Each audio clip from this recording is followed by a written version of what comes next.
Sometimes burnout doesn't start with exhaustion. Sometimes it starts with love. The kind of love that looks like healing at first, that sounds like music, tastes like honey, but slowly, gently begins to wear you down in places you didn't know could crack. Until one day you look in the mirror and realize you've been dissolving quietly for someone who never asked you to be whole in the first place. This is my story. My name is Elena Fisher. And this is how I burned out. Not at work, not in ambition, but in love. It started, like many stories do, with a glance. Not just any glance, one of those that holds, that lingers a second too long and feels like it sees right through you. It was a rainy evening in Berlin, sometime in late November. The kind where the sky hangs heavy and the streets shine like glass under city lights. I ducked into this quiet little bookstore cafe tucked behind Alexanderplatz, just wanting a chai latte and a moment away from my inbox. I was still wrapped in my trench coat, flipping through the pages of a book I wasn't planning to buy, when I looked up and saw him. He stood by the door, shaking the rain from his coat. Tall, calm, amber eyes and a presence that didn't demand the room, but somehow owned it anyway. He looked around like he was searching for someone. Then his eyes found mine. He smiled. Not wide, not flirtatious, but that kind of small smile that feels like a secret just for you. His name was Noah. We didn't speak that night, but he came back the next day, and the next. We started with short glances, then a nod, then a, mind if I sit here? And soon we were sharing table space, books stacked between our mugs, stories unfolding in between sips of warm drinks. Noah was a photojournalist, one of those quietly passionate types. He had this way of listening that made you feel like everything you said mattered, like your thoughts had gravity. He asked about my job in brand strategy with a fascination most people reserved for art or space. And when I described my projects, he told me I lit up like stage lights, that my voice carried energy, purpose, conviction. It was new, that kind of attention, not lustful, not performative, just present. Our first real date was at a vintage jazz bar on the river. I wore a green dress that danced when I walked. He said I looked like a poem. We sat in a shadowy booth, fingers touching under the table, as the saxophone curled around us like smoke. I told him things I hadn't told anyone in years, that I dreamed of launching my own creative agency, that I kept a secret journal of campaign ideas no one at work had seen, that I sometimes cried at dog food commercials. He said, "I love that about you. You feel everything." And he meant it. At least, I believed he did. The early days were electric. He'd leave notes in my coat pocket, tiny lines like, "Don't forget how brilliant you are. The world needs your fire. More women should dream as loudly as you do." We walked through the city like it belonged to us. He'd take photos of me laughing in the rain, and he for parchment. Said he wanted to capture me in all my wildness. And I felt beautiful. Not because I tried to be, but because I didn't have to. We spent whole nights talking about art, ethics, childhood fears. He traced constellations on my back while I read him passages from my favorite novels. We even made a pact to travel to Lisbon together when spring came, to take only hand luggage and leave our work stress behind. It felt like something real, like something I could build my life around. But love, especially the kind that burns bright, can cast deep shadows. It started small. The first time I noticed it, we were out with his friends. I was telling a story, animated as always, hands moving, eyes wide. Noah laughed, but not with me. At me. He leaned in and whispered, "Maybe tone it down a little? You get intense." I laughed it off, brushed it aside. We all say the wrong thing sometimes, and maybe I was too much, too loud, too emotional, too eager to connect. Then came the edits. Tiny ones, soft at first. "That lipstick's kind of bright, no? You really read into everything. Do you always have to talk about work?" I stopped wearing the lipstick, started double-checking my words before I spoke, bit my tongue when I wanted to share the email from our CEO praising my pitch. When I asked him how his day was, he'd say, "Fine." When I told him mine, his eyes would drift to his phone. I told myself it was stress, that he was tired, that I needed to be more understanding. So I softened. I stopped asking for date nights, took on more of the emotional labor, let him cancel plans because he wasn't in the headspace. When he forgot our anniversary, I planned a small dinner anyway. He didn't show up until after midnight. Still, he never raised his voice, never cursed, never told me to stop being myself. He just didn't celebrate me anymore, didn't see me. And that kind of absence, it's worse than cruelty. It's erasure. One night, I landed the biggest campaign of my career, a sustainability rebrand for a major fashion house. I was over the moon, heart racing, cheeks flushed. I ran to his place with a bottle of wine and my laptop, ready to show him the deck. He barely looked up, said he was editing photos for a feature in Amsterdam, muttered something like, "Congrats, you're really into this stuff, huh?" and went back to his screen. The cork stayed in the wine. I cried in his bathroom, muffling the sound in a towel. He never asked what was wrong. From then on, I began shrinking on purpose. Stopped sending him articles I loved. Stopped talking about the books that moved me. Even my voice on the phone with him became smaller, more careful. I was trying so hard to be less. Because somewhere along the way, I believed that being less would save us. He started calling me intense when I disagreed with him. Dramatic when I cried. Too much when I laughed too loud. But every time I considered walking away, I remembered the boy who once kissed my fingertips like they were sacred, who said my fire made him feel alive. And I held on to that version of him, like a person clinging to warmth in a house that's long gone cold. I told myself I just had to be patient, that the version of him who loved me was still in there, that maybe I just changed too much. Maybe it was me. It always starts that way. When someone stops loving you, you start trying to become someone else, to earn it back. But love that requires you to erase yourself isn't love. It's slow self-destruction dressed up in longing. And I was already halfway gone. He never shouted. Not once. His betrayals were whispered in the corridors of our shared life, so soft I almost didn't hear them until I'd already been cut. I learned the meaning of too much the night he presented my work as if it were his own. It was a Monday, gray, humid, with rain threatening to spill at any moment. I had stayed late at the office, red-eyed and half-caffeinated, perfecting the pitch deck for a landmark sustainability campaign. Every slide, every chart, every word had my fingerprints on it. I'd poured weeks of research, strategy sessions, and relentless edits into that project. I believed it was the best work I'd ever done. I arrived at his apartment at 8, wine in one hand, laptop in the other, heart racing with excitement. The corridor light was dim. His door stood open a crack. I knocked softly. No answer. I stepped in. He was perched at his desk, camera gear sprawled around him, editing photos for some assignment I'd never heard of. "Hey," I said, "I want to show you the deck." He glanced up, eyes cool. "I'm on a deadline," he said. "Can we do it later?" Later. The word felt like a slap. "Sure," I said, swallowing the disappointment. I set my laptop on the coffee table and watched him return to his screen. I curled onto the couch, trying to shield my hurt behind a polite smile, sipping my wine as if nothing mattered more than his workload. He gave me 5 minutes. Then he closed the lid. 5 days later, his email went out. "Team, excited to share the sustainability pitch deck for Green Thread. Kudos to our team." Attached was a PDF. My work. His name on the title slide. I sat at my desk in a silent cubicle, seeing the email notification pop up. I clicked. My breath caught as I scrolled through. Each slide, every bullet point, the narrative flow. It was mine, word for word. But the header read, "Prepared by Noah Becker." My hands trembled so badly I had to place my laptop on the desk. I texted him, "Why did you send our deck under your name?" No reply. I messaged our boss. "I think there's been a mistake with the deck attribution." He wrote back, "Nice job, Noah. The client loved it." My stomach sank. That night, I stood barefoot on his balcony, the city's neon glow humming beneath me, and I felt a cold betrayal settle in my bones. The following morning, I saw him at the studio. His face was blank, the same calm mask he wore whenever he needed to deflect.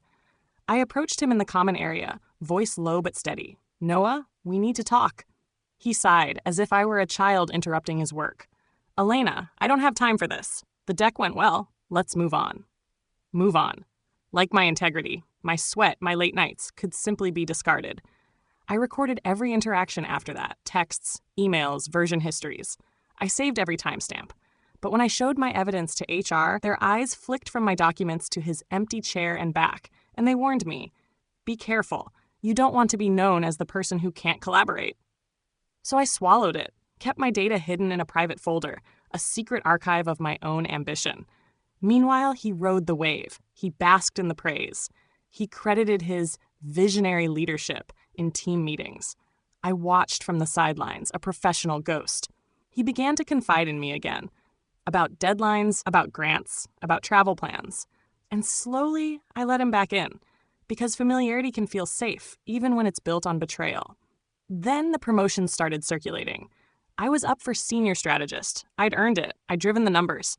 But he pulled strings behind the scenes, whispering to the partners, careful not to oversell me. He made me seem ambitious, difficult, unsettled.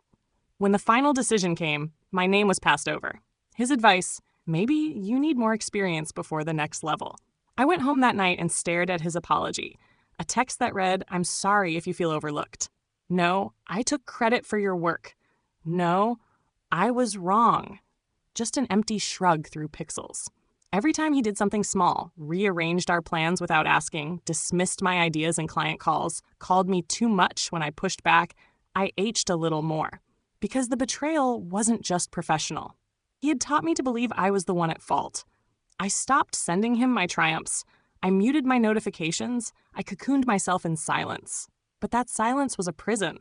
One evening, I discovered a receipt in his jacket pocket. A getaway weekend to Prague, 2 nights, paid in full. No text message. No invitation. Just evidence that while I was trailing his shadow, he was living a life I wasn't part of. I confronted him that night. Moonlight spilled through the curtains as I sat across from him. "Prague," I said. "Who is that trip for?" He looked at me tired. "It's for me," he said. "I needed a break." I laughed then, bitter and hollow. "Alone? Without me?" He shrugged. "You weren't available." That was the moment I understood the full scope of his betrayal. He had claimed my work, my time, my trust, and then used my silence as cover. He took what he wanted, left me what he didn't. I packed a bag and left before dawn. No arguments, no farewells. Just the soft click of the door and the whisper of the city waking up. In the aftermath, I realized how carefully he'd orchestrated it. The praise that became criticism, the mentorship that turned into manipulation, the love that faded into neglect. But in that void, I found the truth. My value wasn't defined by someone else's willingness to see it. My work belonged to me, no matter whose name was on the slide. And so I began to rebuild, quietly, deliberately, archiving every draft, timestamp, and email proof. Because respect once lost can only be reclaimed with evidence, courage, and a refusal to let silence shield injustice. The betrayal cut deep, but in its wake, it showed me the strength I'd honed all along, the power to own my story, to demand recognition, and to walk away from anyone who tried to make me smaller. When I slipped out of his apartment before dawn, I didn't know what I would find on the other side of that door. I only knew I couldn't stay. The chill of Berlin air bit at my skin as I tucked my sweater tighter, my suitcase in hand, streetlights casting long shadows on wet pavement. In that moment, I felt hollow and terrified, and for the first time in months, fiercely alive. I spent the first night crashing on a friend's couch, the soft hum of her apartment a comfort after the silence I'd known. I couldn't sleep. My mind buzzed with memories. The way he once looked at me, bright with admiration, the sting of watching my work paraded under his name, the slow erosion of my confidence. I realized that recovery wouldn't be an instant act, but a journey of 1,000 small steps. And so I began. Early the next morning, I brewed a strong cup of coffee and sat at my friend Laura's kitchen table. Sunlight slanted through the curtains, painting the walls gold. I pulled out my phone and opened the Notes app. Under the heading Elena's Truth, I wrote, "I exist. I matter. My voice is real." I stared at those words until the tremor in my fingers softened. It was the first affirmation I'd spoken aloud in so long. Over the following days, I let myself grieve. I cried for the woman I used to be, the one who laughed at rooftop bars and danced barefoot to live music. I mourned the partnership I'd believed in and the trust I'd given away, but I also recognized a deeper grief, the loss of my own sense of worth. I promised myself I would reclaim it. I started by reclaiming my space. My tiny flat felt suffocating, each room reminding me of the moments he'd invaded. I rented a new apartment in a different neighborhood, a sunlit studio with white walls and a view of chestnut trees. Moving boxes arrived, and I unpacked slowly, deciding which items to keep. I hung the framed poem he had once given me, lines by Rilke about self-discovery, on a wall I could see from my writing desk. I placed my grandmother's teacup on the windowsill and my well-worn copy of Toni Morrison on the bookshelf. Every object I chose was a piece of my identity, a declaration that I would fill this space with my own life again. Next, I revisited the routines I'd abandoned. I dusted off my running shoes and joined a small morning jog group at Volkspark Friedrichshain. The first run left me breathless, not just from exertion, but from confronting my body's tension. Each stride was a reminder that I could still move forward, even when my heart felt heavy. The group's gentle camaraderie, nods of encouragement, shared smiles, became a soft anchor in my days. I also rekindled my love of reading in public. I took my copy of Neruda to Mauer Park benches, reading aloud verses about love and resilience. Other park-goers glanced curiously at my bold red lipstick and the way my voice carried across the grass. It felt glorious to be visible again, to speak my passions without apology. Work was the hardest frontier. Weber & Co. was where I'd built my reputation, where his betrayal had cut deepest. But I couldn't hide forever. So I returned with a plan. I sat down in the cafe across from our office, opened my laptop, and drafted an email to my team, an update on the next project, a timeline, and a gentle reassurance that I was fully present. I hit send with my heart pounding. Responses trickled in, supportive, professional, encouraging. I realized that many colleagues admired my work. Only one person had tried to overshadow me. I let their words sink in like rain on parched earth. I also began archiving every project file meticulously, labeling drafts with my name and date, backing up emails to a private folder. It wasn't paranoia, it was empowerment. Each time I attached my name to a slide deck, I felt a surge of pride. I was no longer waiting for someone else's sign-off to validate my contributions. To bolster my skills, I enrolled in a weekend workshop on digital storytelling. I wanted to blend my brand strategy expertise with new media techniques, short-form video, interactive web content, narrative podcasts. The classes were invigorating. Surrounded by creative peers, I felt the old spark of curiosity reignite. I collaborated on a micro-documentary about Berlin's street art, writing the script and consulting on visuals. When we screened the piece at a local gallery, I stood in the back, steeling myself, and watched the audience lean forward, captivated. In that darkened room, I recognized the power of my voice once again. Therapy became another essential pillar of my recovery. I found Dr. Leonie Vogel, a psychologist specializing in relational trauma, whose office was a bright room filled with plants and light. In our sessions, I traced the patterns of my relationship. The initial bloom of admiration, the subtle shifts of undermining comments, the final cut of betrayal. I wept when I recounted those moments, especially the day he introduced my campaign deck as his own. Yet, through our talks, I also discovered my resilience. Dr. Vogel guided me in cognitive reframing. Instead of "I lost his love," I began saying, "I'm reclaiming my worth." Over weeks, my narrative shifted from victim to survivor. Parallel to therapy, I joined a support circle for women who'd experienced workplace exploitation. Sharing stories with them of stolen campaigns, stolen trust, felt both devastating and liberating.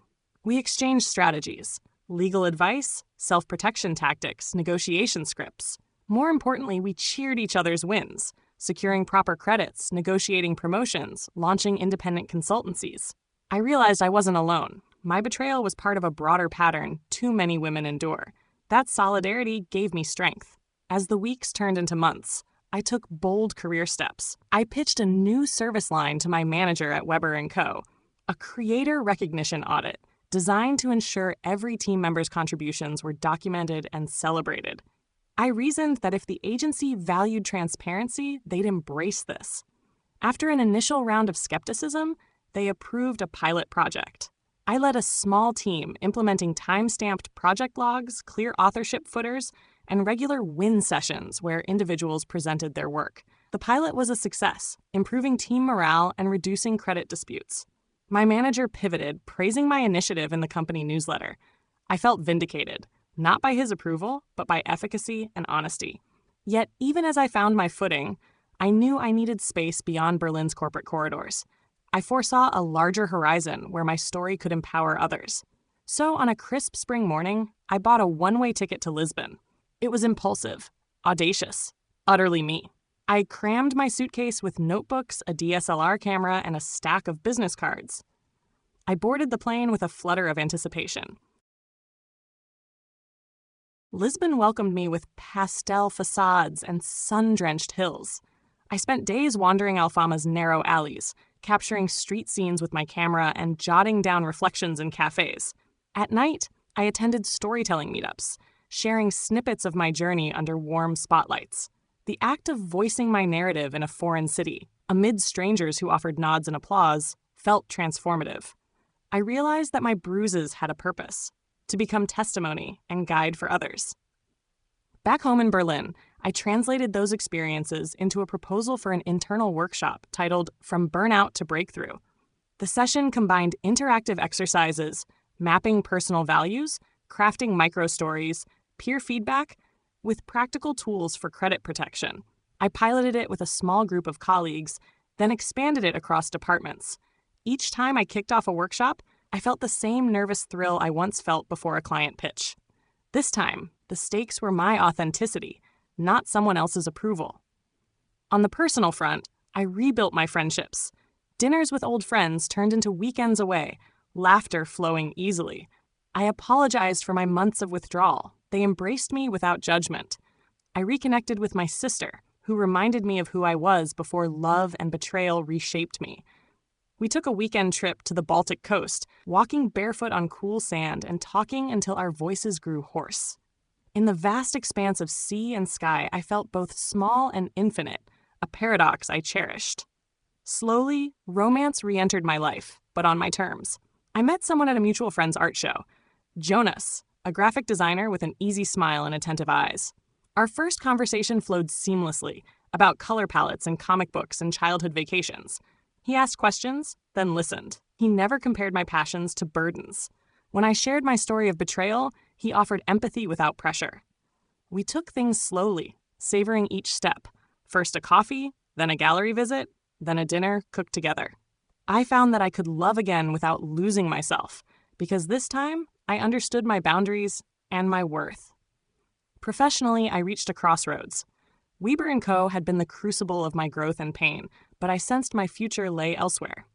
The day I submitted my resignation, I felt a calm resolve.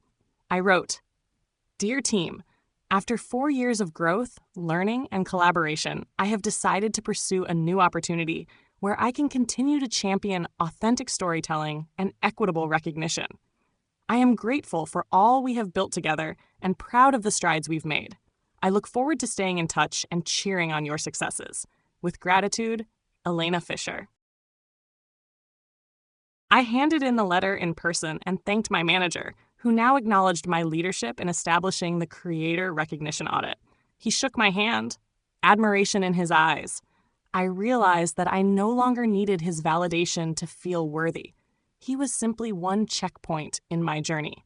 Within weeks, I joined a boutique consultancy focused on ethical branding, where my role included crafting brand narratives and embedding recognition frameworks into client deliverables. I thrived in that environment, guiding teams to document authorship and celebrate contributions.